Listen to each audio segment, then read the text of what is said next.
सौराष्ट्रे सोमनाथंच श्रीशैले मल्लिकार्जुन।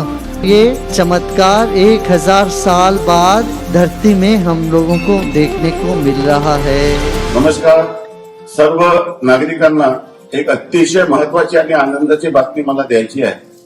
नागपूरला जे सोमनाथचं ज्योतिर्लिंग आहे त्याचं दर्शन करण्यासाठी नागपूरला लोक येत आहेत। सतयुगामध्ये जे सोमनाथचं ज्योतिर्लिंग होतं तो हवेत तरंगणारं ज्योतिर्लिंग होतं। कालांतराने आपल्याला माहितीसाठी सांगतो की मोहम्मद गजनीने सुमारे 1026 मध्ये या ज्योतिर्लिंगाचं नुकसान केलं। तेव्हा काही अग्निहोत्री पुजारी होते की ज्यांनी ते ज्योतिर्लिंगाचे काही अवशेष हे जपून ठेवले होते आणि 1924 मध्ये शंकराचार्यांनी सांगितलं की 100 वर्षानंतर जेव्हा अयोध्येत राम मंदिराची निर्मिती होईल त्यानंतर हे ज्योतिर्लिंग तुम्ही ज्यांच्या नावामध्ये सूर्य आहे, ज्यांच्या नावामध्ये शंकर आहे, अशांच्या स्वाधीन ज्योतिर्लिंग करायचे।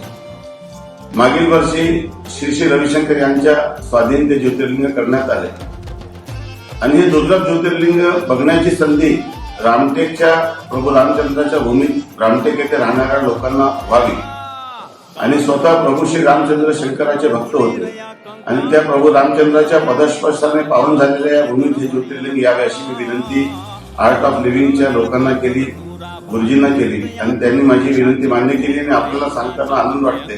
परवा 12 तारखेला सकाळी 11 ते 2 हे ज्योतिर्लिंग दुर्लभ ज्योतिर्लिंग रामटेकच्या परिसरातील नागरिकांच्या दर्शनासाठी देखील उपलब्ध होणार आहे। हा एक अतिशय दुर्लभ असा योग आहे आणि मला आपल्या सर्वांना विनंती आहे की आपण शिस्त पाडून या ज्योतिर्लिंगचे दर्शन घ्यावे।